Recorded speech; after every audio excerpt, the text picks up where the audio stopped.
everyone, welcome to our channel. This is Khushi Shivare, your cute and sweet सी दीदी. So आज हम पढ़ने वाले हैं क्लास 11th का botany chapter that is cell the unit of life. ये इस चैप्टर का लेक्चर 1 होने वाला है और हम बेसिक से शुरू करेंगे और एडवांस तक ले जाएंगे. तो हम चैप्टर की हेडिंग डालते हैं. आप लोग अपने नोट्स खोल लीजिए. Cell the unit of life. Cell the unit of life. देखो इस चैप्टर में हम सबसे पहले जानेंगे चैप्टर की हेडिंग. चैप्टर की हेडिंग में ही सेल आ रहा है और हमें तो मालूम ही नहीं है सेल क्या होता है. तो हम मतलब कि सेल कैसे बना है ना, कहाँ से, मतलब किसने बताया कि सेल क्या होता है, वो सब जानने वाले. तो सेल कैसे बने, हमारी लाइफ कैसे बनी. तो देखो बहुत समय पहले जब हमारे ओशियंस बन चुके थे लेकिन लाइफ नहीं आई थी अभी तक, तब हमारे ओशियंस के अंदर बहुत सारे केमिकल रिएक्शंस चल रहे थे. उन्हीं केमिकल रिएक्शंस की वजह से हमारा सेल बना. ओशियंस के अंदर ना ढेरों केमिकल रिएक्शन चले करीबन करोड़ों अरबों सालों तक. उसके बाद जाके हमारी एक फर्स्ट लाइफ इवॉल्व हुई जिसे हम सेल कहते हैं. तो क्या कहेंगे हम यहाँ पे कि क्या कहते हैं, यहाँ पे ये रहे ओशियंस, हमारे ओशियंस है ना, ये रहे हमारे ओशियन. ठीक है. अब इन ओशियंस के अंदर क्या चल रहे हैं, केमिकल रिएक्शन चल रहे हैं. क्या चल रहे हैं, केमिकल रिएक्शन चल रहे हैं. ठीक है. तो हम यहाँ पे क्या लिखेंगे, chemical reactions, chemical reactions occurring in oceans. क्या लिखेंगे, chemical reactions occurring in oceans में चल रहे हैं. ठीक है. अब इन्हीं केमिकल रिएक्शंस की वजह से क्या हुआ, फर्स्ट लाइफ आई या फिर फर्स्ट सेल इवॉल्व हुआ. तो हम क्या लिखेंगे कि because of these reactions, because of these reactions,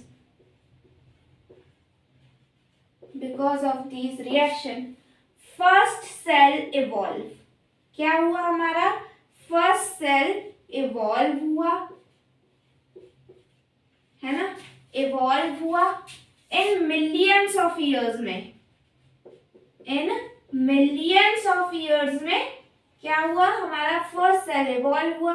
कहाँ पे इवॉल्व हुआ, पानी के अंदर इवॉल्व हुआ, तो एट वाटर. ठीक है, ये लिख दिया. अब जब मैं बोल रही हूँ कि फर्स्ट सेल इवॉल्व हुआ पानी के अंदर, तो मैं ये भी तो लिख सकती हूँ ना कि इसका क्या मतलब हो गया. इट मीन्स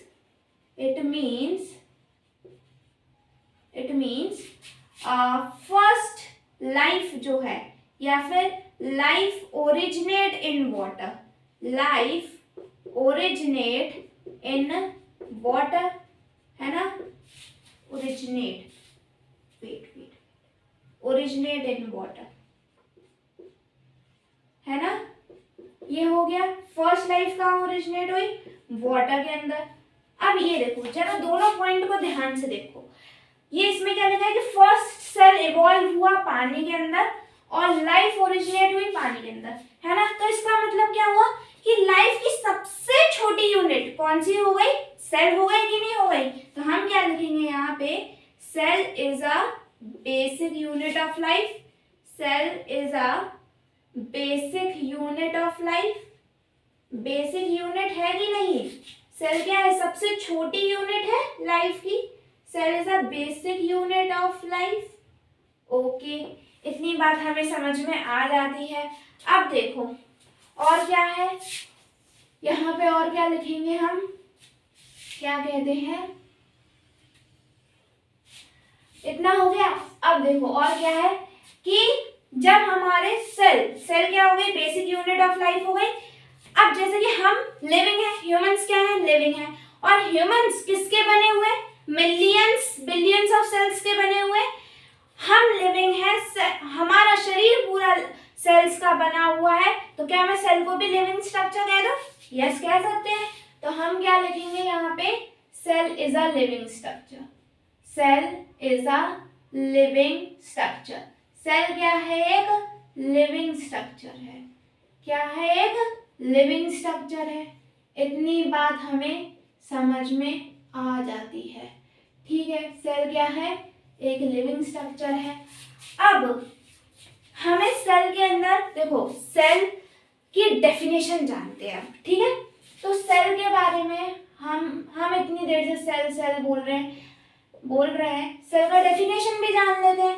तो देखो, सेल क्या होता है? एक तरीके का चैम्बर होता है, चैम्बर या फिर बोल सकते हैं कंपार्टमेंट, है ना, जिसके अंदर स्पेशल टाइप के केमिकल रिएक्शंस चलते हैं, है ना। और वो केमिकल रिएक्शन बाहर के एनवायरनमेंट से या बाहर के केमिकल रिएक्शन से अलग होते हैं, और इन दोनों केमिकल, बाहर के और अंदर के केमिकल रिएक्शंस को अलग करने वाली कौन सी मेम्ब्रेन होती है? प्लाज्मा मेम्ब्रेन होती है। तो वही हम लिखेंगे कि cell is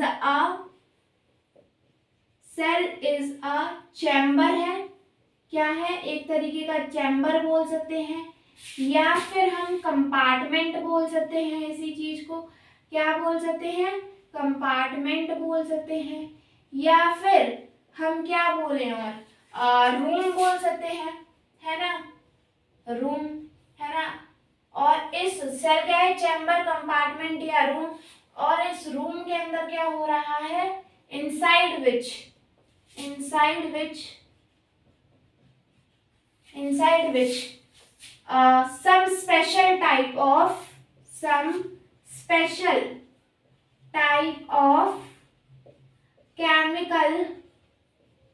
some special type of chemical reactions occur. Some special type of chemical reaction occur, है ना, which is separated. ये केमिकल रिएक्शन किससे अलग है? which is separated from outer environment से, which is separated from outer environment से अलग है by plasma membrane बोल दो, सेल मेम्ब्रेन बोल दो, है ना, सेल मेम्ब्रेन। ठीक है, इतनी बात हमें समझ में आ जाती है। इतनी ये डेफिनेशन आपको समझ में आ गई होगी। अब देखो, सेल जो वर्ड है ना, हम मेनली पहले के जमाने में, अभी भी के टाइम पे हम ये सेल वर्ड किसके लिए इस्तेमाल करते हैं? जेल के लिए इस्तेमाल करते हैं, या फिर प्रिजन बोल सकते हैं, है ना। तो जैसे कि जेलों में क्या होता है कि कोई क्रिमिनल है, उसे आइसोलेट कर देते हैं, हम उसे बाहर के एनवायरनमेंट से अलग कर देते हैं कि नहीं कर देते। तो हम बोल सकते हैं कि क्या कहते हैं, अर्लियर और नाउअडेज, आज के टाइम पे भी काफी जगह बोला जाता है, और नाउअडेज, है ना, और नाउअडेज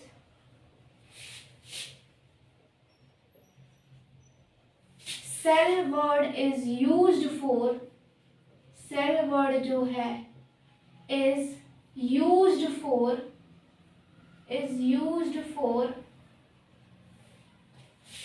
प्रिजन, है ना। सेल वर्ड जो है वो किसके लिए इस्तेमाल किया जाता है? जेल वगैरह के लिए इस्तेमाल किया जाता है। वेयर क्रिमिनल्स वर आइसोलेटेड,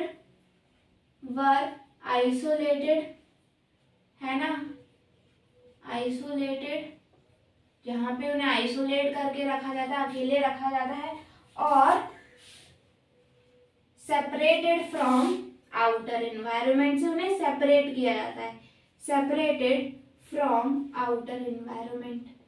ठीक है, ये जो सेल वर्ड है वो यहीं से लिया गया है ना, फ्रॉम आउटर एनवायरनमेंट। इतना समझ में आ गया? ठीक है, अब मैंने क्या बोला कि क्या कहते हैं कि सेल हमारा ओशियंस के अंदर बना। किसके अंदर बना? ओशियन के अंदर बना। ये हमारा सेल ओशियन के अंदर बना, और इसके अंदर क्या चल रहे हैं? केमिकल रिएक्शंस चल रहे हैं। केमिकल रिएक्शन से मेरा क्या कहने का मतलब है कि जैसे कि P बदल रहा है Q में, या फिर A बदल रहा है B में, है ना। और यहाँ पे भी सेल के अंदर भी यही हो रहा है ना। कुछ स्पेशल टाइप के रिएक्शन चल रहे हैं, जैसे एक्स बदल रहा है वाई में, है ना। और इन सब ये अंदर के केमिकल रिएक्शंस को और बाहर के केमिकल रिएक्शंस को अलग करने वाली कौन सी मेम्ब्रेन है? सेल मेम्ब्रेन है हमारी। कौन सी है? सेल मेम्ब्रेन है, ठीक है। अब क्या कहते हैं, सेल मेम्ब्रेन का थोड़ा और डिटेल पढ़ते हैं। यहाँ पे आ जाते हैं तो सेल मेम्ब्रेन, सेल मेम्ब्रेन को हम प्लाज्मा मेम्ब्रेन भी कहते हैं, ये सबको मालूम है ना। सेल मेम्ब्रेन को हम क्या कहते हैं?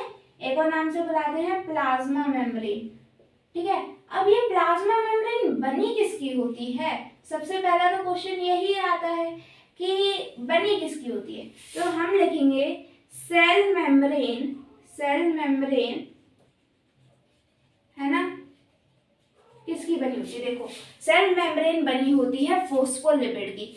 फोस्फोलिपिड क्या होता है? थोड़ा भारी भरकम सा शब्द आपके सामने आ गया है। फोस्फोलिपिड एक तरीके का केमिकल ही है ना। हम इसको तोड़ के देखेंगे। फोस्फो, फोस्फो मतलब क्या होता है? फोस्फोरस। और लिपिड, लिपिड एक तरीके का केमिकल है। इसके जो ये जो लिपिड टर्म आया है या फोस्फोलिपिड जो टर्म आया है, इसे हम पूरा डिटेल में बायोमॉलिक्यूल्स में पढ़ते हैं। बस अभी तो आप एक तरीके से इतना याद रखो कि एक तरीके का केमिकल होता है ना। तो सेल मेम्ब्रेन किसका बना होता है? फोस्फोलिपिड का बना होता है ना। तो लिखेंगे cell membrane is made up of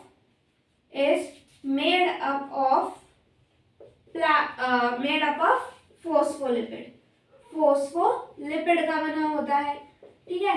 इतनी बात समझ में आ जाती है। अब ये जो फोस्फोलिपिड है ना, ये जो फोस्फोलिपिड है, इसका क्या मतलब हो गया?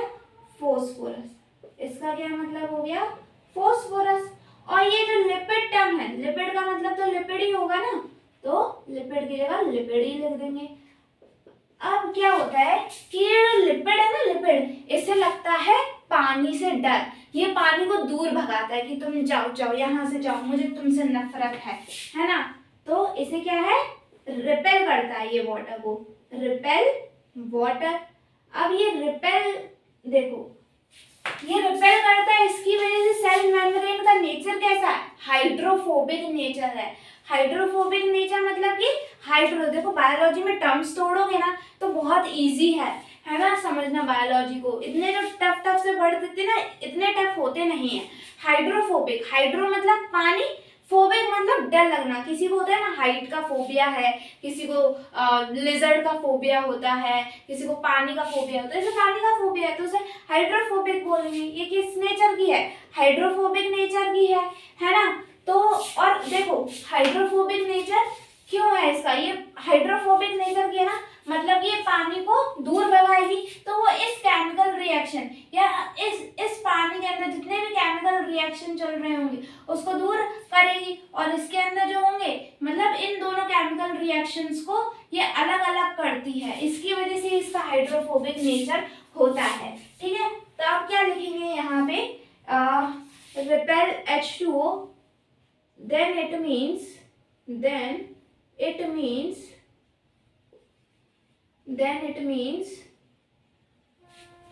cell membrane is hydrophobic in nature, है ना। then it means cell membrane जो है, cell membrane is hydrophobic in nature, is hydrophobic in nature, is hydrophobic in nature, है ना। इसका क्या मतलब हो गया? ये हो गया। अब यहाँ पे लिख देंगे हम, हाइड्रो मतलब क्या होता है? H2O होता है, या फिर पानी बोल दो, है ना। फोबिक मतलब क्या होता है? डर, है ना, डर, ठीक है। अब इतना समझ में आ गया। अब मैं इसे यहाँ का इरेज कर रही हूँ ताकि मैं वहां पे उसका वो लिख सकूं। क्या लिख सकूं मैं? रोल लिख सकूं, ठीक है। इतना आप नोट डाउन कर लो, स्क्रीनशॉट लेना है स्क्रीनशॉट ले लो, है ना। आई होप ले भी लिया होगा। मैं आगे बढ़ती हूँ, ठीक है। अब क्या पढ़ेंगे? इसका फंक्शन पढ़ लेते हैं। देखो इसका फंक्शन क्या है, मैंने पहले ही बता दिया कि ये सेपरेट करता है आउटर एनवायरनमेंट को इनर एनवायरनमेंट के साथ, ठीक है। अब क्या कहते हैं, और ये भी बता दिया है कि सेल मेम्ब्रेन हाइड्रोफोबिक नेचर की होती है, ये फ्लेक्सिबल नेचर की भी होती है ना, और ये सिलेक्टिवली परमिएबल भी होती है। सब पढ़ेंगे अभी, है ना। अभी सीक्वेंस वाइज सारी चीज़ें चलेंगी, है ना। और इसमें साइटोप्लाज्म भी होता है सेल के अंदर, सब पढ़ने वाले हैं, सेल वॉल सब कुछ।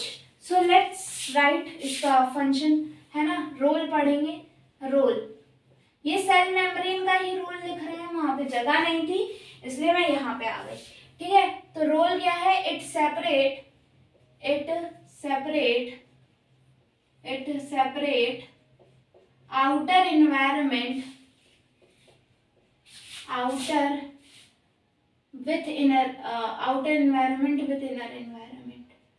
outer environment with inner environment it separate outer environment with inner environment, ठीक है।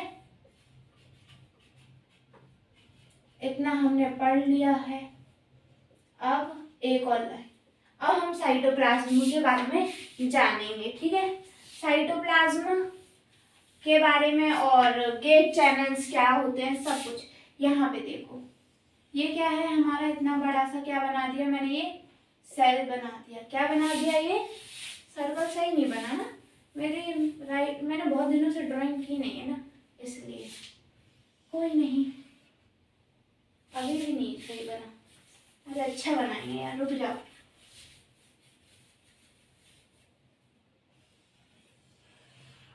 हाँ ठीक है, अब ये वाला ठीक है। हाँ ये देखो सेल, ठीक है।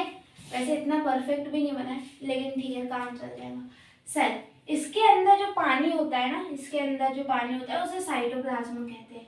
क्या कहते हैं, साइटोप्लाज्म कहते हैं, साइटोप्लाज्म, ठीक है। तो हम क्या लिखेंगे, the main arena of cellular activities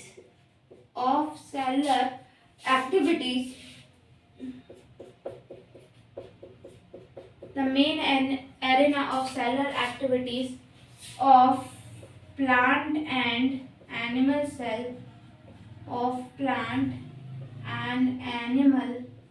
cell is cytoplasm,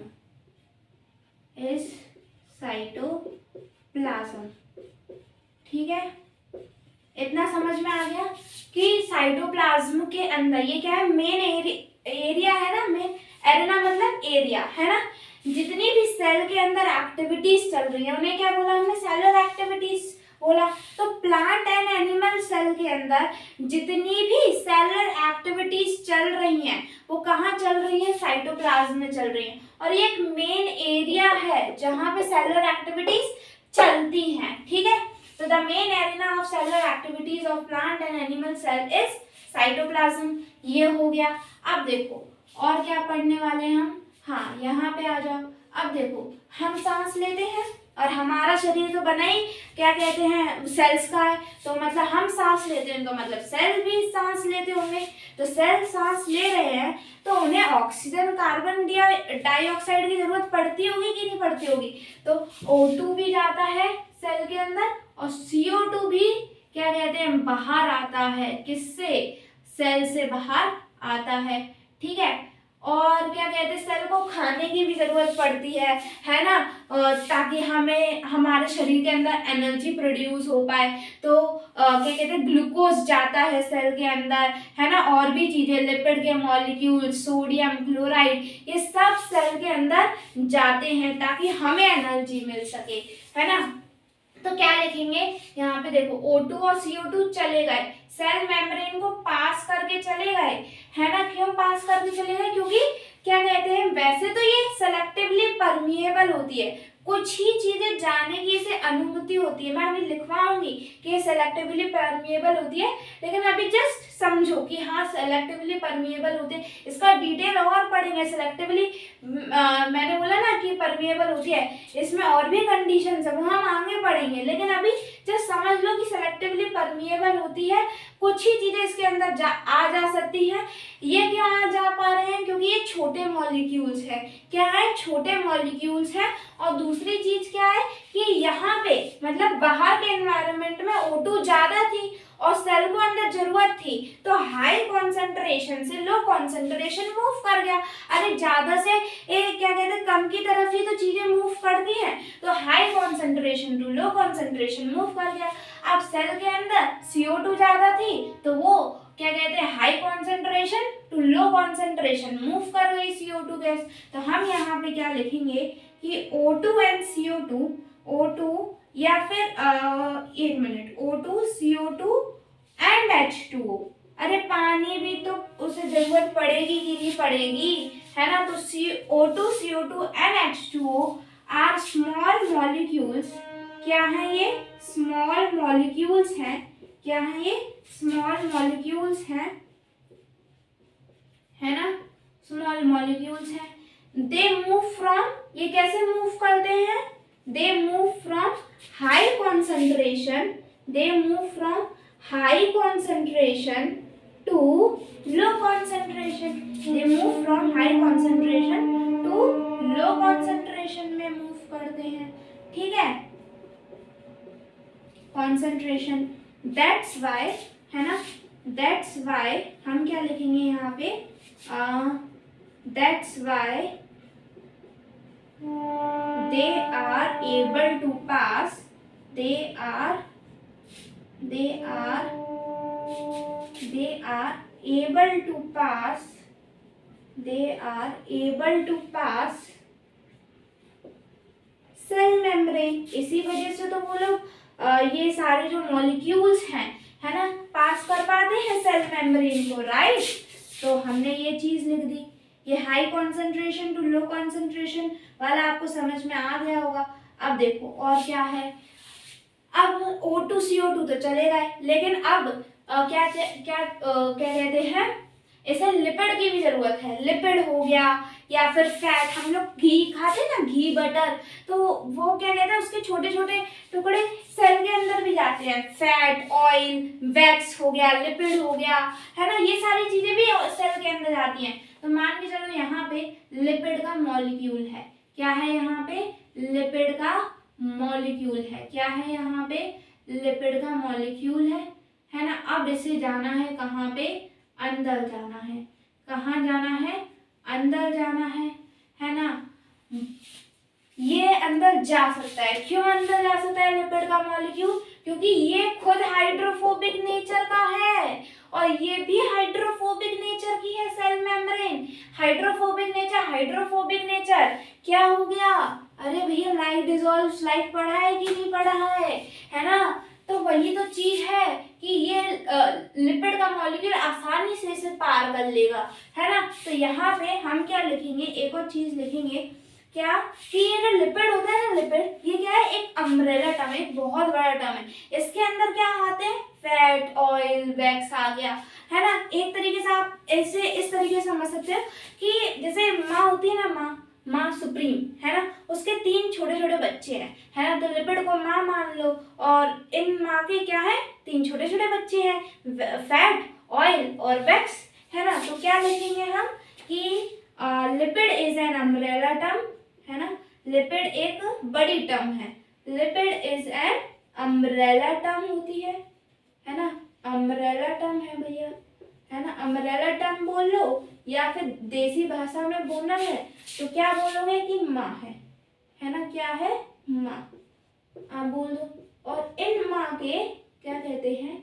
इन माँ के 3 बच्चे हैं। इन माँ के 3 छोटे छोटे क्यूट से स्वीट से बच्चे हैं, है ना। क्यूट एंड स्वीट से बच्चे हैं। तो इन माँ के 3 छोटे छोटे बच्चे हैं। वो छोटे छोटे बच्चे कौन है? फैट, ऑयल, वैक्स हो गए, छोटे छोटे बच्चे हैं, ठीक है, छोटे छोटे बच्चे हैं। मेरी हिंदी की राइटिंग खराब हो गई ना, मैंने बहुत दिनों से राइट नहीं की हिंदी। कोई नहीं, कोई नहीं, मेरी पहले बहुत अच्छी हुआ करती थी हिंदी की राइटिंग, है ना। चलो, इनमें आगे छोटे छोटे बच्चे हैं, है ना, तो वो कौन कौन से हैं लिखेंगे हम, है ना। कौन से हैं, कौन से हैं, क्या कहते हैं। फैट हो गया, पहले तो फैट हो गया, है ना। फिर क्या हो गया, ऑयल हो गया हमारा, और फिर क्या आ गया हमारा, वैक्स आ गया हमारा। ठीक है, इतना नोट डाउन कर लो आप लोग, है ना। इतना नोट डाउन हो जाए तो मुझे बता देना, मैं फिर वहां का इरेज कर दूंगी। स्क्रीनशॉट लेना है, स्क्रीनशॉट ले सकते हो आप, ठीक है। इतना समझ में आया। अब देखो, मैंने बता दिया कि जो लिपिड के मॉलिक्यूल्स होते हैं वो तो मूव कर जाते हैं, क्योंकि like dissolve like hydrophobic nature के हैं, तो हाइड्रोफोबिक नेचर की वजह से वो सेल मेम्ब्रेन की लेयर में क्या हो जाएंगे, मतलब पास कर जाएंगे उसे इजीली, राइट। और अब अगर हम बात करें ग्लूकोज, क्या ग्लूकोज हाइड्रोफोबिक नेचर का होता है या हाइड्रोफिलिक नेचर का होता है, बता सकते हैं आप लोग। तो अभी तक हम सारे मतलब जो हमने पढ़ा, फैट, ऑयल, वैक्स, ये सारे हाइड्रोफोबिक थे, तो हमें हाइड्रोफिलिक वाले भी तो लेने चाहिए कि नहीं लेने चाहिए। तो ऑफकोर्स सी बात है, अब जो हम मॉलिक्यूल्स लेंगे वो कौन से होंगे, हाइड्रोफिलिक नेचर के होंगे, है ना।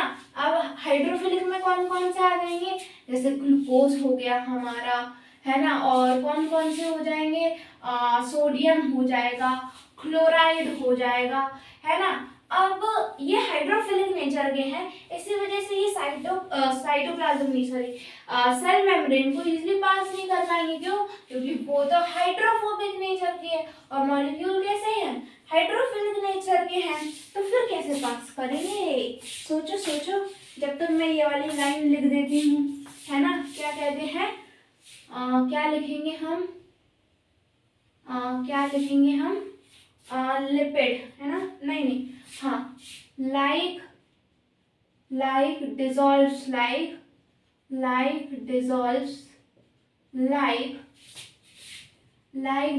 like, that's why lipid molecule, है ना, that's why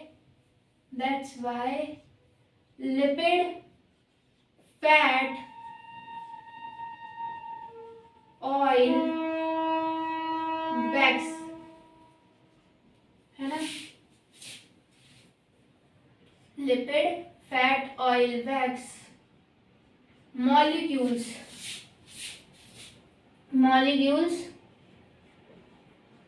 like dissolve like, that's why lipid, fat, oil, wax molecules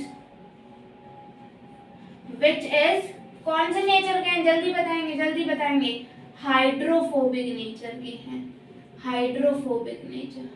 कैसा है इनका नेचर, हाइड्रोफोबिक नेचर है ना, हाइड्रोफोबिक नेचर है, हाइड्रोफोबिक नेचर, है ना। तो like dissolves like, that's why lipid, fat, oil, wax molecules pass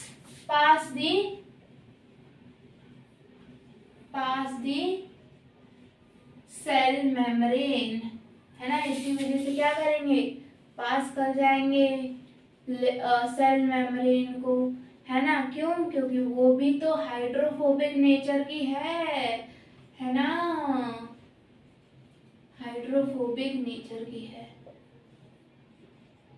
है ना। अरे देखो, अभी जैसे ना मैच चले थे ना, मैं इसे और अच्छी तरीके समझाती हूँ। मैच चले थे ना, मैच, तो उस टाइम पे स्टेडियम के टिकट्स में ना बहुत मुश्किल हो जाते हैं, लेकिन अगर आपका कोई जान पहचान का हो स्टेडियम में, तो आपको इजीली एंट्री मिल जाती है कि नहीं मिल जाती। तो आप अपने आप को लिपिड, फैट, ऑयल, वैक्स मान लो, है ना। अब आपके कोई रिश्तेदार थे जो आपकी जान पहचान गए थे, आप हाइड्रोफोबिक, मतलब कि आपको क्या कहते हैं, मैच देखना है और वो मैच की इंतजाम करवा सकते हैं, मैच के टिकट्स का। दोनों का नेचर सेम है ना, दोनों का मकसद एक ही है, मैच, है ना। तो है ना, तो आपको इजीली एंट्री मिल सकती है ना। आप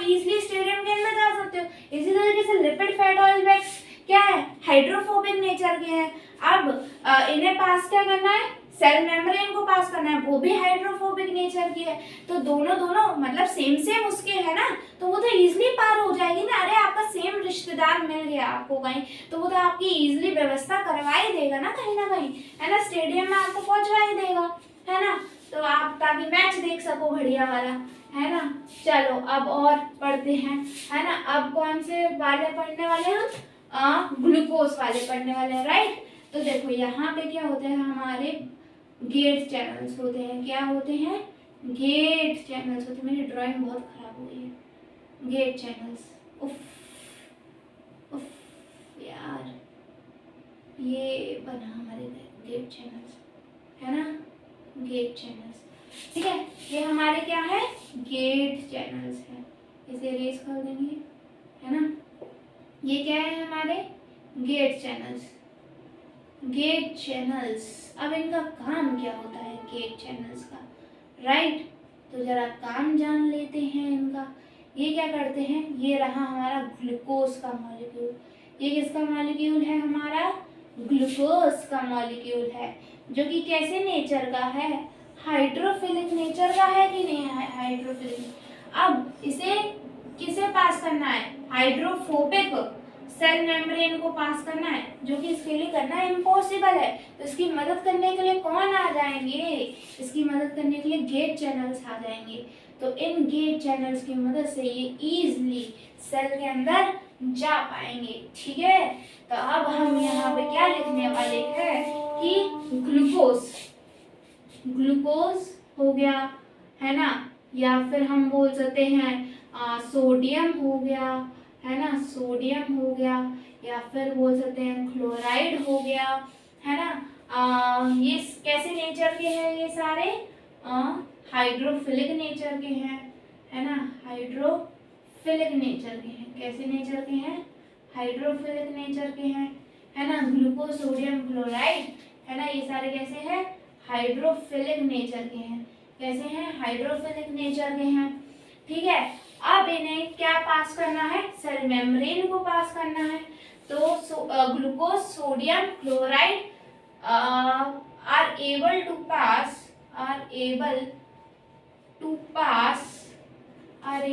पास सेल मेम्ब्रेन। कैसे पास करेंगे बताओगे जरा? अरे मुझे नहीं मालूम, मैं भूल गई, है ना। ऐसा नहीं भूली हूँ, है ना। Are able to pass cell membrane by gate channels. किससे पास करेंगे ये सारे मॉलिक्यूल? Gate channels. नहीं, रुको, यहाँ पे पहले देखो, क्या सेल मेम्ब्रेन जो है वो हाइड्रोफोबिक नेचर की है ना। ये क्या है? सेल मेम्ब्रेन हाइड्रोफोबिक नेचर की है, हाइड्रोफोबिक नेचर, ठीक है। उसके बाद लिखो glucose, sodium, chloride are able to pass cell membrane which is hydrophobic in nature by किसकी मदद से? गेट चैनल्स की मदद से, है ना, गेट चैनल्स। सोचो ये कितने इम्पोर्टेंट है। अगर ये नहीं होते तो हमारे सेल्स को ग्लूकोज ही नहीं मिलता, और ग्लूकोज नहीं मिलता बेचारे को एनर्जी कहाँ से मिलती, है ना। तो ये चैनल्स बहुत इम्पोर्टेंट हैं, ठीक है। अब ये चैनल बने किसके होते हैं? तो हम गेट चैनल्स के बारे में पढ़ेंगे। तो गेट चैनल्स, है ना, आर मेड अप ऑफ किसके बने हुए हैं?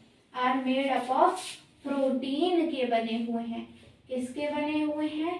प्रोटीन के बने हुए हैं, ठीक है। अब इन गेट चैनल्स का रोल क्या होता है? रोल क्या है इन गेट चैनल्स का? क्या कहते हैं? इट हेल्प्स, देखो इनका रोल क्या है? It helps in movement of molecule from outer to inner environment, है ना। तो वही लिख देंगे हम, है ना। It helps in movement of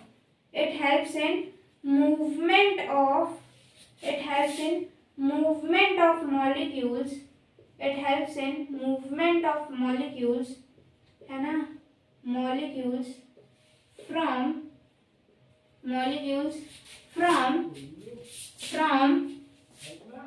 from outer, from outer to inner environment में, from outer to inner environment, from outer to inner environment. ठीक है, रुको, from outer to inner environment. इतनी चीज समझ में आ गई? ठीक है, ठीक है, इतना नोट डाउन कर लो। ठीक है, ये सारा हमने पढ़ लिया है कि गेट चैनल्स क्या होते हैं, O2 CO2 कैसे मूव करते हैं, लिपिड मॉलिक्यूल कैसे मूव करते हैं। अब यहाँ पे क्या होता है, एक चीज होती है जिसे आप जानते हो, मेरे हिसाब से जानते होगे, है ना। ये क्या है, हमारा प्यारा सा DNA। क्या है ये, DNA। ठीक है, DNA के बारे में भी हम पढ़ने वाले हैं। पहले इतना नोट डाउन कर लो, स्क्रीनशॉट लेना है स्क्रीनशॉट ले सकते हो, फिर मैं इसे इरेज कर दूंगी। ठीक है, आई होप ले लिया होगा स्क्रीनशॉट और नोट भी कर लिया होगा। वैसे तो मैं बहुत स्लो पढ़ा रही हूँ और बहुत धीरे, मेरी वैसी राइटिंग स्पीड बहुत धीरे है, मुझे मालूम है ना। तो ठीक है, चलो आगे बढ़ते हैं। यहाँ से मैं इरेज कर रही हूँ। ठीक है, अब देखो, अब जो हमारे सेल्स है ना, हम थोड़ी ऐसी बोर्ड इरेज करते करते बातें कर लेते हैं। जो हमारा जो DNA है, इसका काम क्या है, स्टोर करना है इंफॉर्मेशन को। मतलब कि जो हमारा सेल जब इवॉल्व हुआ था ना, राइट, जब हमारा सेल इवॉल्व हुआ था तो उसे एक सेल को बनने में कितने साल लग गए थे, अरबों खरबों साल लग गए थे, मिलियंस बिलियंस ईयर्स लग गए थे। क्या दूसरा सेल बनने के लिए भी क्या फिर से अरबों खरबों साल लगेंगे? नहीं, बिल्कुल नहीं। क्यों नहीं लगेंगे? क्यों? क्योंकि सेल में क्या होगा, कैसे चीजें चलेंगी, इन सब की जो इंफॉर्मेशन होती है ना, वो किसके अंदर स्टोर हो जाती है, क्या कहते हैं, DNA के अंदर स्टोर हो जाती है। और DNA का क्या मतलब है, इसका फुल फॉर्म क्या है, डीऑक्सीराइबोन्यूक्लिक एसिड, है ना। और अगर मैं पूछूं कि क्या कहते हैं DNA केमिकली क्या है, तो आपका क्या आंसर होगा? अगर मैं बोलूं DNA केमिकली क्या है, तो DNA केमिकली क्या कहते हैं, एक तरीके का न्यूक्लिक एसिड है। ये न्यूक्लिक एसिड क्या होता है? न्यूक्लिक एसिड एक तरीके का केमिकल होता है ना। अभी तो आप इसे इसी तरीके से याद कर लो कि एक तरीके का केमिकल है। इसका डिटेल पूरा बायोमॉलिक्यूल्स का चैप्टर में हम पूरा पढ़ेंगे, है ना। लिपिड क्या होता है, फोस्फोलिपिड क्या होता है, पॉलीसेकेराइड क्या होता है, ये जो हैवी हैवी से टर्म है ना, वो अभी हमें यहाँ नहीं पढ़ने हैं, वो हमें पढ़ने हैं आने वाले चैप्टर्स में। अभी तो बस नाम याद रखो और इतना याद रखो कि एक तरीके केमिकल होते हैं। ठीक है, तो DNA केमिकली क्या होते हैं, न्यूक्लिक एसिड होते हैं। चलो, इतना हमने समझ लिया, बोर्ड इरेज करते करते आगे का भी और समझ लेंगे, है ना। तो अब हमें क्या लिखना है कि इनसाइड सेल, देखो सेल के अंदर स्पेशल टाइप के रिएक्शंस चलते हैं, स्पेशल टाइप के केमिकल रिएक्शंस चलते हैं, ये तो मानते हो। और वो स्पेशल टाइप के मतलब सेल को बनने में बहुत साल लग गए थे। और वो सेल कैसे बने, केमिकल रिएक्शंस की वजह से ही तो बने, है ना। तो हम क्या लिखेंगे, इनसाइड सेल, है ना, inside cell some special type of reactions occur, some special type of reactions, some special type of reaction occur, है ना, of some special type of reaction, है ना, some special type of chemical reaction लिखेंगे तो और अच्छी बात है ना। chemical reaction occur, है ना, chemical reaction हुए, है ना। और इन केमिकल रिएक्शंस को होने में कितने साल लग गए, है ना। Inside cell some special type of chemical reactions occur which took millions of years।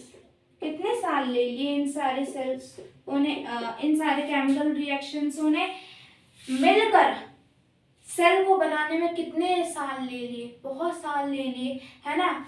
अब क्या कहते हैं, inside cell some special type of chemical reactions occur which took millions of years ले लिए, which took millions of years ले लिए। ठीक है, अब क्या कहते हैं, these chemical reaction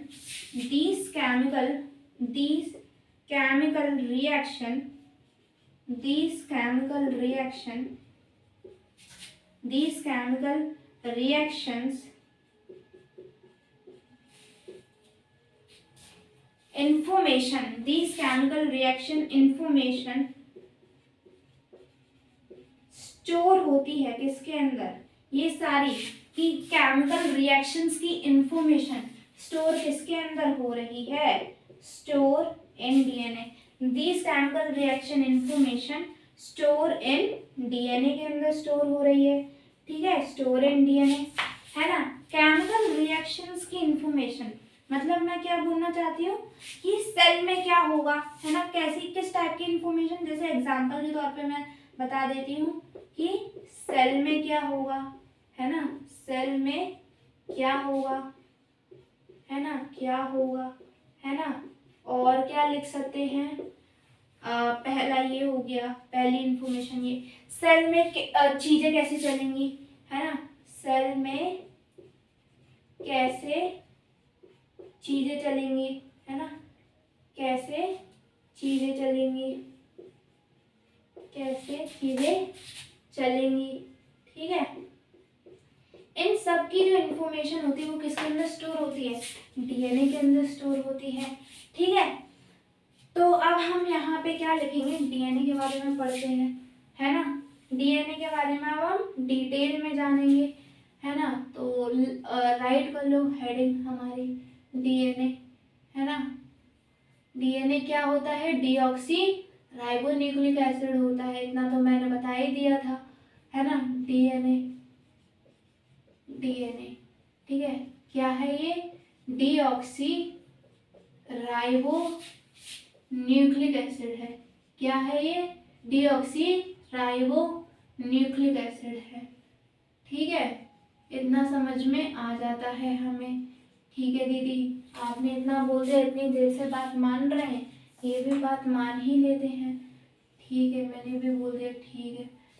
अब यहाँ पे आते हैं, केमिकली ये क्या होता है, केमिकली, है ना, केमिकली, केमिकली डीएनए क्या है, केमिकली डीएनए क्या है, अभी बताया था, न्यूक्लिक एसिड है ना, chemically it is nucleic acid है, chemically it is nucleic acid है, ठीक है, न्यूक्लिक सही तो लिखिए इसका, है ना, chemically it is nucleic acid है, ठीक है। अब न्यूक्लिक एसिड है, इसका स्ट्रक्चर कैसा होता है, लिखेंगे स्ट्रक्चर, है ना, स्ट्रक्चर कैसा होता है, स्ट्रक्चर की बात करेंगे तो आपको मालूम है कि डीएनए कुछ इस प्रकार का दिखता है, देखो इसे बनाना नहीं है, अभी बाद में बनवाऊंगी इसे तो मैं, है ना। डीएनए कुछ इस प्रकार का दिखता है ना। अब ये देखो यहाँ पे क्या है, दो थ्रेड है, आपको ये पहला थ्रेड दिख रहा होगा और ये दूसरा थ्रेड दिख रहा है ना, और ये दोनों क्या है, आपस में उलझे हुए हैं, है ना। तो क्या लिखेंगे हम यहाँ पे, स्ट्रक्चर क्या है इसका, it is double strand. Double strand का क्या मतलब हो गया कि दो धागे हैं, दो उलझे हुए धागे हैं, है ना। तो इट इज डबल स्ट्रैंड होता है, क्या होता है ये, डबल स्ट्रैंड बोल लो, या फिर अब हम इसे क्या बोल सकते हैं, या फिर इसे क्या बोल सकते हैं, रुको रुको रुको, इट इज डबल स्ट्रैंड, और क्या है ये, या डबल स्ट्रैंड को ही हम इजी वे में बोलें तो two tangled thread like structure, है ना, two tangled thread like structure है, ठीक है। इतना समझ में आ जाता है हमें, two tangled thread like structure है, ठीक है ना। अब इसका रोल क्या होता है, आप इतना लिखो, एक मिनट में, मुझे लग रहा है कि इसकी इंक थोड़ी वो हो रही है कम, तो मैं इसकी इंक कर लेती हूँ, है ना, जब तक हम थोड़ी बहुत बातें भी कर लेते हैं। देखो इतना तो मैंने पहले ही बता दिया था कि two tangle thread like structure है ना। और क्या कहते हैं, इसका रोल क्या होगा, स्टोर करता है इंफॉर्मेशन को, क्या करता है, इंफॉर्मेशन को स्टोर करता है। कैसी इंफॉर्मेशन को स्टोर करता है कि सेल के अंदर कौन से केमिकल रिएक्शंस होंगे, क्या होने वाला है सेल के अंदर, उन सब चीज़ों की क्या करता है, ये इंफॉर्मेशन स्टोर करता है, ठीक है। अब अगर ये हमने इतना तो पढ़ लिया, लेकिन किसी को ये मालूम है कि डीएनए और जीन के अंदर डिफरेंस क्या होता है, ये बहुत अच्छा क्वेश्चन है, डीएनए और जीन के अंदर कुछ डिफरेंस क्या होता है ना। काफी लोग क्या करते हैं कि डीएनए और जीन को एक ही मान लेते हैं, है ना, क्योंकि दोनों के फंक्शन एक ही हैं, मैं मानती हूँ दोनों के फंक्शन एक ही हैं, लेकिन डीएनए और क्या कहते हैं जीन के अंदर फर्क तो है ना। फर्क क्या है सोच सकते हो क्या फर्क होगा, है ना, वो मैं बताने वाली हूँ, रुक जाओ, है ना। क्या है फर्क, देखो पहले रोल लिख लेते हैं ना इसका। रोल क्या है हमारा, role it store information, store करता है इंफॉर्मेशन, किसकी, इंफॉर्मेशन ऑफ सेल की, है ना। स्टोर करता है इंफॉर्मेशन किसकी, सेल की इंफॉर्मेशन को स्टोर करता है ना। किस फॉर्म में करता है ना, किस फॉर्म में करता है, इन दी फॉर्म ऑफ, किस फॉर्म में करता है, इन दी फॉर्म ऑफ जीन के फॉर्म में, किसके फॉर्म में करता है, जीन के फॉर्म में करता है ना, इन दी फॉर्म ऑफ जीन, है ना। और आपको पता है जितने भी लिविंग सेल हैं उन सब के अंदर डीएनए पाया जाता है कि नहीं पाया जाता। अरे प्लांट सेल, एनिमल सेल, सबके अंदर होता है डीएनए, है ना। तो हम क्या लिखेंगे, रोल क्या लिख दिया आपने इसका, it store information of cell in the form of gene, और डीएनए को और क्या बोला जाता है, DNA is also known as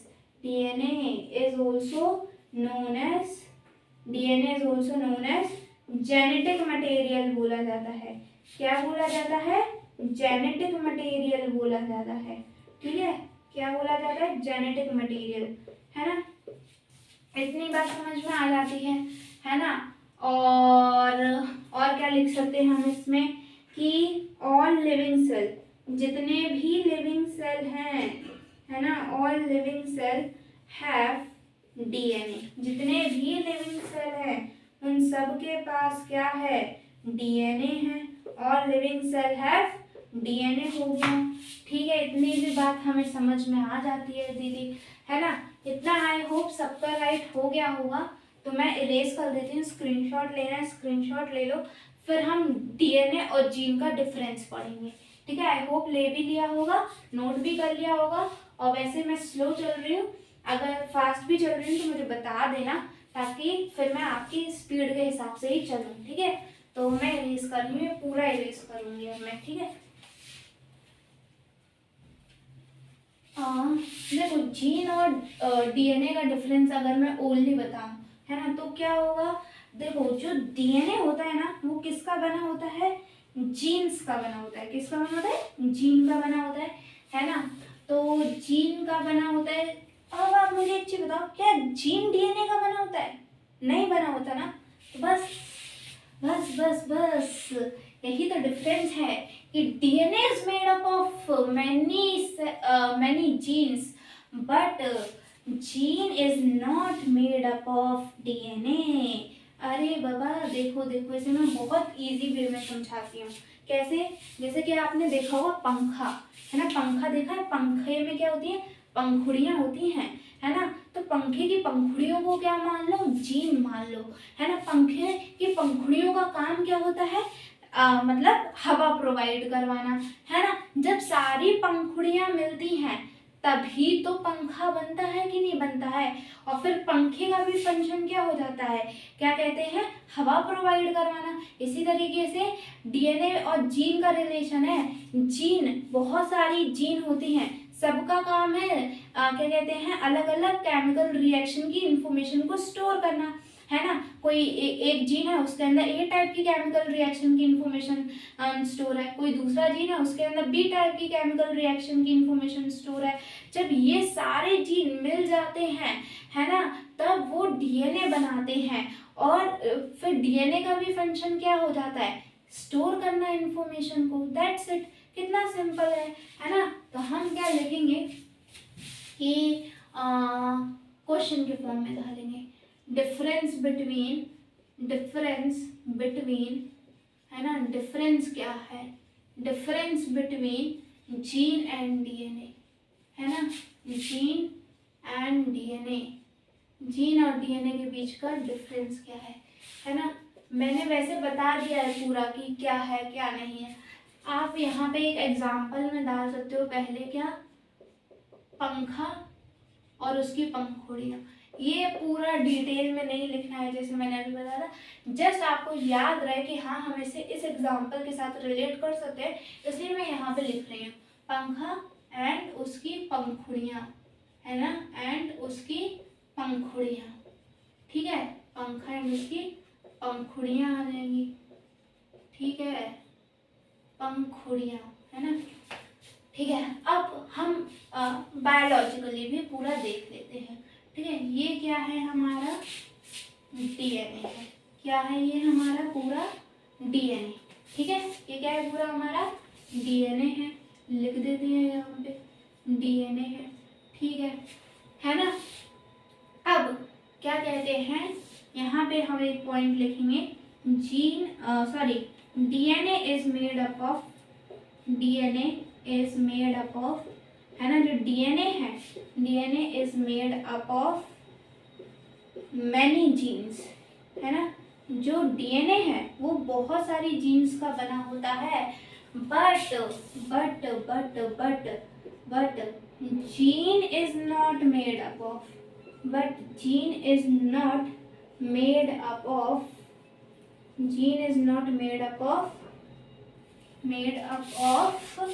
DNA का नहीं बना होता है जीन। ठीक है, अब देखो, अब इस लाइन से और अच्छी तरीके समझ में आएगा। जैसे जीन प्लस जीन, है ना, प्लस जीन, है ना, और ऐसे करते जाओ, है ना, gene n number of gene लगा दो, क्योंकि बहुत बड़ा थ्रेड होता है ना। यहाँ पे लिख भी सकते हो, it is a double strand और two tangle thread like structure which is very long, है ना। यहाँ पे लिख सकते हो विच इज वेरी लॉन्ग, है ना, बहुत लंबा होता है DNA, which is very long. कितना बड़ा होता है वो आगे पढ़ेंगे, अभी बस इतना लिख दो, है ना, विच इज वेरी लॉन्ग, है ना।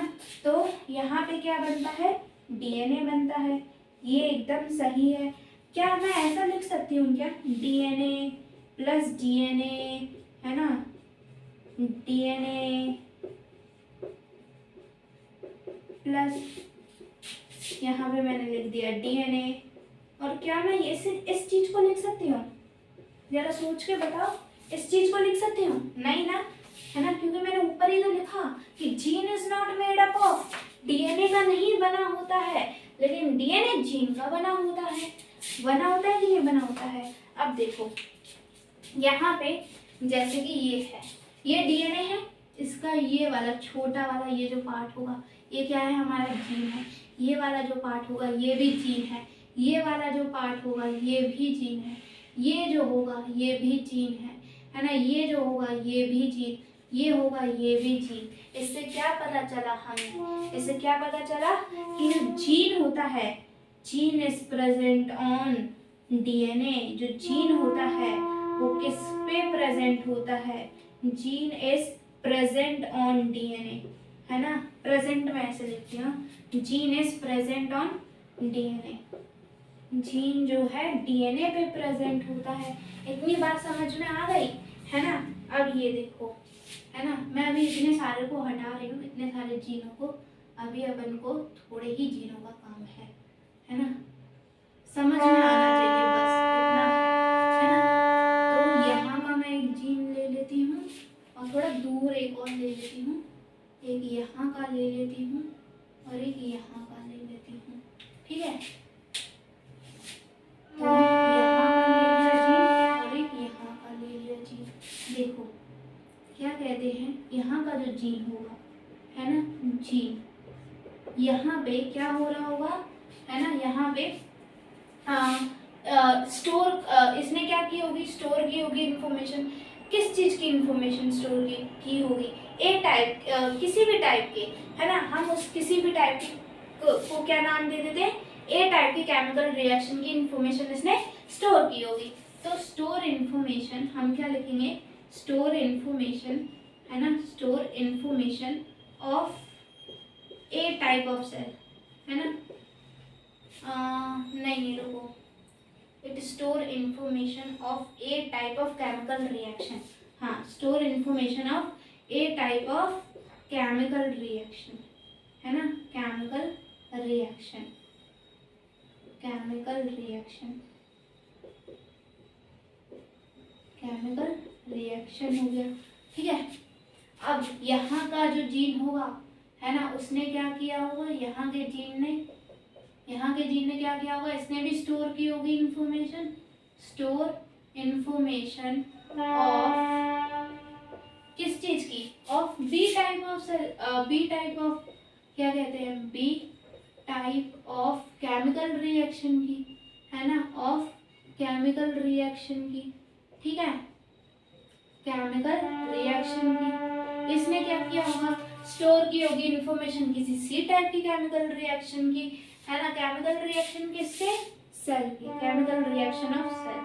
ठीक है, इतना समझ में आ गया होगा, है ना। मैं अब इसका नहीं लिख रही हूँ, सेम चीज है, बस यहाँ पे बी की जगह सी लिख देना आप। ठीक है, इतना समझ में आ गया टॉपिक। ये जीन और डीएनए का बहुत क्या कहते हैं, बहुत अच्छा डिफरेंस है। बहुत लोगों को नहीं मालूम होता कि इनके बीच में डिफरेंस क्या क्या है।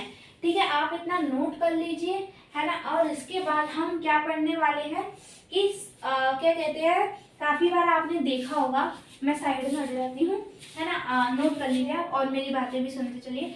क्या कहते हैं कि काफी बार क्या होता है, आपने जैसे देखा होगा प्लांट, है ना, प्लांट में जो प्लांट का जो तना होता है, स्टेम होता है, वो क्या होता है कि बहुत ज़्यादा क्या कहते हैं, हार्ड होता है, राइट। वो हार्ड क्यों होता है, क्योंकि उसके जो सेल्स होते हैं वो मर जाते हैं, इसी वजह से वो हार्ड हो जाता है। तो हमें प्लांट सेल को मारने की ज़रूरत क्यों है, क्योंकि हमें प्लांट को क्या करना है, हार्ड करना है। तो अब प्लांट सेल के अंदर डेथ कैसे होती है, अब हम वो पढ़ने वाले हैं। तो अब हम मैं इसे इरेज करने वाली हूँ, उसके बाद हम उस चीज़ को देखेंगे। ठीक है, मैं पूरा इरेज कर दूँ क्या, क्योंकि अब हमारा डीएनए कंप्लीट हो गया है। अब हमें प्लांट और सेल वॉल की तरफ बढ़ना है। ठीक है, सो लेट्स स्टार्ट। तो देखो कैसे होती है, क्या कहते हैं, प्लांट सेल के अंदर डेथ, है ना, क्या कहते हैं, प्लांट सेल की डेथ कैसे होती है। तो क्या कहते हैं, लिग्नेंट प्रेजेंट होता है प्लांट सेल के अंदर, जो कि उसकी डेथ करवाता है ना। तो लिग्निन क्या है, लिग्निन एक तरीके का केमिकल है ना। लिग्निन क्या है, एक तरीके का केमिकल है। ये एक तरीके का बोल सकते हैं ना, जैसे लिपिड होता है, जैसे न्यूक्लिक एसिड हो गया, इसी तरीके से लिग्निन भी एक केमिकल है ना। और ये प्रेजेंट या डिपॉजिटेड होता है इन प्लांट सेल के अंदर, जिसकी वजह से प्लांट सेल की डेथ हो जाती है ना, डेथ हो जाती है। और उसके बाद वो क्या कहते हैं, हार्ड बन जाता है। और उसके बाद जैसा आपने देखा ही होगा, क्या कहते हैं, वो हार्ड बन के वो स्टेम जो है वो सपोर्ट देता है प्लांट को। तो अब हम क्या लिखने वाले हैं, एक और क्वेश्चन लिखेंगे, how death occur in, how death की स्पेलिंग सही लिखी है मैंने, मुझे खुद डाउट है। मेरा इंग्लिश के साथ पता है इतना बुरा रिश्ता है, मैं बता नहीं सकती। आपने भी देखा होगा, मैं अभी जितने भी सेंटेंसेस लिख रही हूँ, मैं बार बार रीचेक कर रही हूँ, है ना, ताकि कहीं गलत नहीं हो जाए। मेरा और इंग्लिश का रिश्ता मतलब समझ लो सांप और नेवले जैसा है, सामने आ गए तो लड़के ही मानेंगे, है ना। तो how death occur in plant cell, how death occur in plant cell, है ना, कैसे डेथ होती है प्लांट सेल के अंदर, तो वो अब हम देखने वाले हैं। सो देखो क्या होता है, बहुत सिंपल सा ये क्वेश्चन काफी बार पूछा भी जाता है कि हमें आउटर से इनर लेयर बताओ या इनर से आउटर लेयर बताओ। तो मैं आपको बता देती हूँ, देखो बाहर की साइड क्या होती है, प्लांट सेल है, ठीक है। बाहर की साइड क्या होगी, लिग्निन की लेयर होगी, बाहर की साइड लिग्निन की लेयर, उसके अंदर सेल वॉल पाई जाएगी, उसके अंदर सेल मेम्ब्रेन पाई जाएगी, है ना। इस तरीके से ये आउटर टू इनर अरेंजमेंट होता है, lignin cell wall cell membrane. अगर इनर टू आउटर पूछे तो सेल मेम्ब्रेन सेल वॉल और फिर लिग्निन की लेयर आ जाएगी। तो हम वही लिखेंगे यहाँ पे, क्या कहते हैं, ये हमारी क्या हो गई, लिग्निन की क्या कहते हैं, वो हो गई, लेयर हो गई, है ना। और फिर यहाँ पे क्या आ जाएंगे हमारी, ये सेल वॉल आ जाएगी, है ना, सेल वॉल आ जाएगी ये हमारी। और ये सेल वॉल जो होती है वो थोड़ी परमिएबल होती है ना, परमिएबल होती है, इसी वजह से इसके अंदर थोड़े से छेद टाइप के भी होते हैं, है ना, परमिएबल नेचर की है। अब ये जो सेल मेम्ब्रेन है ना, सेल मेम्ब्रेन है, ये क्या है, ये हमारी सेल मेम्ब्रेन हो गई। अब लिखेंगे ये क्या है हमारा, प्लांट सेल, क्या है ये हमारा प्लांट सेल हो गया, है ना। और ये क्या हो गई, लिग्निन की लेयर हो गई, क्या हो गई, लिग्निन की लिग्निन की लेयर बोल दो। और लिग्निन यहाँ पे क्या है एक तरीके का, या लिग्निन की मेम्ब्रेन बोल दो तो ज़्यादा अच्छा है ना, लिग्निन की मेम्ब्रेन भी बोल सकते हैं आप, लिग्निन की मेम्ब्रेन हो गई है ना। ये लिग्निन क्या है, एक तरीके का केमिकल है, क्या है ये एक तरीके का केमिकल है, ठीक है, केमिकल है। और यहाँ पे ये क्या है, सेल वॉल हो गई, ये क्या हो गई, सेल वॉल हो गई, है ना। और ये क्या हो गई हमारी, सेल मेम्ब्रेन हो गई, क्या हो गई ये हमारी, सेल मेम्ब्रेन हो गई, क्या हो गई ये हमारी, सेल मेम्ब्रेन हो गई, ठीक है।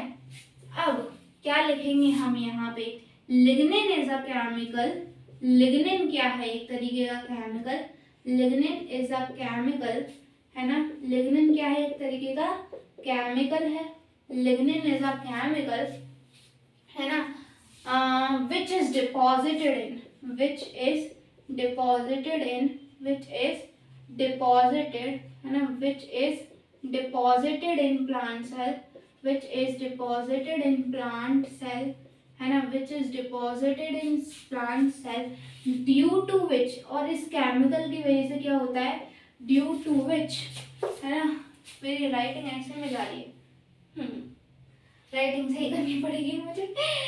Lignin is a chemical which is deposited in plant cell due to which, है ना, due to which plant cell become dead, है ना, प्लांट सेल क्या हो जाता है, डेड हो जाता है, प्लांट सेल बिकम डेड, है ना, प्लांट सेल क्या हो गया, डेड हो गया, plant cell become dead, plant cell क्या हो गया, डेड हो गया, है ना। And then it become hard, है ना, देन इट बिकम हार्ड बन जाता है ना, हार्ड। देखो इसे कैसे समझ सकते हो, जिन लोगों का दिल टूट जाता है ना, या जिन लोगों का दिल मर ही जाता है, खत्म ही हो जाता है, वो देखा होगा ना कितने ज्यादा हार्श लोग होते हैं, है ना, किसी की नहीं सुनते, है ना, ऐसे हार्श लोग हो जाते हैं। इसी वजह और इससे मतलब रिलेट कर सकते हैं हम कि जब प्लांट सेल डेड हो गया तो वो भी तो हार्ड ही बन जाएगा ना, है ना, ठीक है। अब ये हो गया है। अब हम पढ़ते हैं किसके बारे में, सेल वॉल के बारे में पढ़ेंगे, किसके बारे में पढ़ेंगे, सेल वॉल के बारे में पढ़ेंगे। तो देखो सेल वॉल के बारे में अगर मैं बताऊं तो क्या कहते हैं, अभी मैं ना मुझे प्लांट सेल को डेड नहीं करना है इस वाले टॉपिक में, तो मैं अभी लिग्निन की लेयर हटा रही हूँ, ठीक है। यहाँ पे हम सिंपली समझेंगे, ठीक है। तो यहाँ पे मैंने क्या बना दी, ये हमारी क्या है, मान के चलिए ये हमारी है, क्या कहते हैं, सेल वॉल। ये क्या है, इतनी बड़ी सी मैंने बना दी, प्यारी सी क्यूट सी सेल वॉल बना दी है हमारी, ठीक है। इसके अंदर क्या है, ये पूरी सेल मेम्ब्रेन आ गई। ये प्लांट सेल या एनिमल सेल के अंदर सेल वॉल नहीं होती है, ठीक है। तो ये क्या है हमारी सेल वॉल है, सेल वॉल है यार, सेल वॉल, ठीक है, सेल वॉल है। ये क्या है हमारी सेल मेम्ब्रेन है, ये क्या है हमारी सेल मेम्ब्रेन है, ये क्या है हमारी सेल मेम्ब्रेन है, ठीक है, सेल मेम्ब्रेन हो गई। अब देखो यहाँ से O2 CO2 सब आएंगे, है ना, सब कुछ आएगा, है ना, O2 CO2 ग्लूकोज, है ना, और क्या कहते हैं छोटे मॉलिक्यूल्स जितने भी हैं वो सब आ सकते हैं। क्या नहीं आ सकता है वो मैं बता रही हूँ, O2 CO2 H2O ये सब आ जाएंगे, है ना, ग्लूकोज आ जाएगा, सोडियम आ जाएगा, क्लोराइड आ जाएगा, सब आ जाएंगे। क्या नहीं आ सकते हैं, बिग मॉलिक्यूल्स, है ना। बिग मॉलिक्यूल्स एंट्री नहीं ले सकते यहाँ पे। तो यहाँ पे बिग मॉलिक्यूल्स की एंट्री जो है वो निषेध है। निषेध मतलब समझते हो कि नहीं जाने देंगे, है ना। क्या है यहाँ पे, जाने ही नहीं देंगे। सेल मेम्ब्रेन तक तो पहुँचना बहुत दूर की बात है, पहले ये सेल वॉल को ही नहीं क्रॉस कर पाएंगे, नको रे नको, क्योंकि बिग मॉलिक्यूल है ना। सेल वॉल के अंदर आ ही नहीं पाएगा। क्यों नहीं आ पाएगा, क्योंकि उसका छेद ही नहीं है। देखो उसका छेद कितना छोटा सा है और मॉलिक्यूल देखो कितना बड़ा है, आ ही नहीं सकता है ना, बिल्कुल नहीं आ पाएगा, है ना। अब देखो और क्या चीज है इसके बारे में पढ़ने लायक। हाँ देखो और क्या है, मैं इसकी नीचे की जगह यहाँ लिख दूँ, है ना, नीचे मुझे दिक्कत आएगा, यहाँ पे लिख देती हूँ, ठीक है। सेल आपने पढ़ा होगा, सेल वॉल रिजिड होती है ना, और क्या कहते हैं परमिएबल होती है। परमिएबल क्यों, क्योंकि यहाँ पे छोटे छोटे छेद है जिनकी मदद से स्मॉल मॉलिक्यूल्स आसानी से अंदर आ सकते हैं, है ना। और क्या कहते हैं रिजिड हो गया, परमिएबल हो गई, ये ब्रस्टिंग से बचाती है। मतलब सेल मेम्ब्रेन के अंदर ज़्यादा पानी, जब पानी यहाँ से जब पानी जा रहा है, बाहर से पानी अंदर की तरफ जा रहा है, तो क्या कहते हैं उस टाइम पे ये सेल मेम्ब्रेन क्या होती है, फ्लेक्सिबल नेचर की होती है, तो ये फूल जाती है, फूल जाती है, फूल जाती है। अब ये भ्रष्ट ना हो, तो भ्रष्ट ना हो इसकी वजह से इसे सपोर्ट देने के लिए कौन है, सेल वॉल है ना। अब ये फ्लेक्सिबल नेचर की, वैसे मैंने ये बहुत अच्छी तरीके से बना दी, बनाना नहीं चाहिए था मुझे, एक मिनट, इसे मैं कैसे बनाऊं, रुको। इसका शेप जो है डिफाइन नहीं होता, क्योंकि ये क्या है, वैसी होती है, फ्लेक्सिबल नेचर की होती है ना, इतना भी नहीं, इतना फ्लेक्सिबल नहीं करूँगी, इतना सही है ना, इतना सही है ना, हाँ इतना सही है। देखो फ्लेक्सिबल नेचर की है, तो ये प्लांट सेल को ये शेप नहीं देती है। शेप कौन देती है, ये सेल वॉल शेप देती है ना, क्योंकि इसका एक निर्धारित शेप है। अरे खुद समझो ना, रिजिड है ना, रिजिड है ना, रिजिड होने की वजह से ही ये शेप दे पा रही है प्लांट सेल को। ये रिजिड नहीं है, ये फ्लेक्सिबल है ना, बार बार शेप चेंज कर रही है अपना, कभी फूल रही है तो कभी एकदम वो क्या कहते हैं सुकड़ जा रही है, तो शेप कैसे दे पाएगी। तो शेप देने का काम किसका है, सेल वॉल का काम है ना। तो यही सारी चीजें हम लिखेंगे, है ना। तो आप लोग यहाँ का नोट कर लीजिए, जब तक मैं यहाँ का इरेज कर लेती हूँ, ठीक है। समझ में तो आ रहा है ना जितना भी पढ़ाया मैंने, वैसे मुझे लग रहा है कि आना चाहिए, क्योंकि मैंने भी खुद पढ़ने से पहले बहुत बार हर एक चीज़ को देखा है ना, मतलब बहुत बार लिख के देखा है, बहुत बार हर एक चीज़ डिटेल में समझी है, और मुझे तो नहीं लग रहा कि मेरी स्पीड इतनी ज़्यादा तेज है। फिर भी आप बताना कि अगर स्पीड ज़्यादा हो या फिर नोट्स नहीं लिख पा रहे हैं किसी वजह से, है ना, क्योंकि लेक्चर के टाइम भी आप नोट्स लिखोगे ना तो आपका माइंड ज़्यादा एक्टिव होगा, है ना। और मेरी वजह से अगर आप नहीं लिख पा रहे हो क्लास में नोट्स, मेरी स्पीड ज़्यादा होने की वजह से, तो आप मुझे बताना, तो मैं अपनी स्पीड स्लो करूँगी, बट नोट्स हमेशा क्लास के टाइम पे ही लिखना, ठीक है। तो अब हम आगे बढ़ते हैं। यहाँ पे क्या लिखेंगे हम, यहाँ पे क्या लिखेंगे, cell wall is rigid, cell wall, cell wall की हेडिंग डाल देते हैं, सेल वॉल, या फिर इट लिखो, it is rigid, it is rigid. जिसे रिजिड का मतलब नहीं मालूम है, जिसकी इंग्लिश एकदम मेरी तरह है ना, तो उसके लिए मैं लिख देती हूँ हार्ड, है ना, हार्ड होती है या रिजिड होती है ना। तो इट इज रिजिड या हार्ड बट परमिएबल होती है। क्यों परमिएबल क्यों बोल रही हूँ, क्योंकि इसके अंदर छेद होते हैं ना, जिनकी मदद से क्या कहते हैं चीजें जा आ सकती है। परमिएबल, देखो मैं परमिएबल की स्पेलिंग में अटक रही हूँ, आई डोंट नो सही लिखी है कि नहीं लिखी, परमिएबल, अगर गलत हो तो माफ़ कर देना, बट मुझे लग रहा है कि यही होनी चाहिए, वैसे डाउट है मुझे उस स्पेलिंग में, परमिएबल, ठीक है कोई नहीं, है ना। तो इट इज़ रिजिड, और ये हार्ड होती है बट परमिएबल भी होती है ना। और क्या है इसका, it provide shape to the cell, है ना, इट प्रोवाइड, है ना, ये क्या देती है, it provide shape to the cell, it provide shape to the cell, है ना, शेप देती है सेल को, है ना। अलाउ, है ना, it allow entry of, it allow entry of small molecules, of small molecules की एंट्री करवा देती है H2O CO2, है ना, एंट्री ऑफ स्मॉल मॉलिक्यूल्स,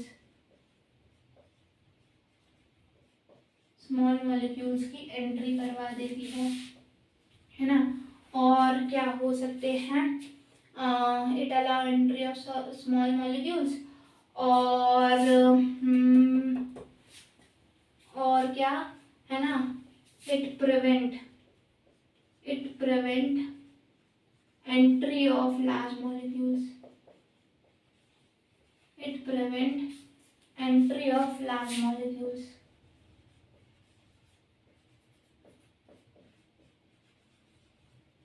मैंने अभी एक चीज बोली थी ना कि इसमें ग्लूकोज और सोडियम और क्लोराइड की भी एंट्री हो सकती है। मुझे उसमें एक डाउट है, मुझे O2 एंड CO2 मालूम है, O2 CO2 H2O वो सारे स्मॉल मॉलिक्यूल्स होते हैं, ये मुझे पता है, बट ग्लूकोज और सोडियम और क्लोराइड, है ना, मुझे एक बार चेक करना पड़ेगा कि स्मॉल मॉलिक्यूल्स में आते हैं कि लार्ज मॉलिक्यूल्स में आते हैं, तो वो अभी आप उसे मत राइट करना, है ना। अभी बस आप इतना याद कर लो कि it prevent entry of large molecules. इसमें लार्ज मॉलिक्यूल्स का एग्जांपल्स मैं बाद में बता दूंगी, और यहाँ पे क्योंकि मैं खुद भूल गई हूँ, मुझे भी चेक करना पड़ेगा। It allow entry of small molecules, example में जैसे कि आ जाएंगे हमारे क्या, O2 CO2 H2O, है ना, O2 CO2 और H2O, है ना, H2O। ठीक है, इतना आ गया समझ में, चलो ठीक है। अब देखो एक और चीज, है ना, जैसे कि यहाँ से पानी जा रहा है, बाहर से पानी जा रहा है, ठीक है, बाहर से क्या जा रहा है, पानी जा रहा है, ठीक है, पानी जा रहा है। अब पानी इसके अंदर भर भी रहा है ना, और भर रहा है, इसकी वजह से ये क्या हो गया, फूल गया है। सेल वॉल, जो पहले सेल मेम्ब्रेन था वो क्या था, कि क्या कहते हैं, सेल वॉल नहीं, सॉरी, सेल मेम्ब्रेन के अंदर जैसे ही पानी भरा तो वो फूल गया। फूलने की वजह से क्या हो गया, ये ऐसे प्रेशर लगाने लगा, है ना, वॉल्स पे। जैसे ही प्लांट सेल फूल गया, ये अपनी वॉल पे प्रेशर लगाने लगा। इस प्रेशर की वजह से क्या हो सकता है कि सेल ब्रस्ट हो सकता है, फूट सकता है। तो ये फूटे नहीं, इस चीज को सपोर्ट कौन देता है, सेल वॉल देता है ना। तो वही देखेंगे, it provide support to the, या फिर इट प्रिवेंट फ्रॉम ब्रस्टिंग, इतना सा लिख दो बस, इट प्रिवेंट फ्रॉम ब्रस्टिंग, है ना, फ्रॉम ब्रस्टिंग, है ना, ये रोकता है ब्रस्टिंग।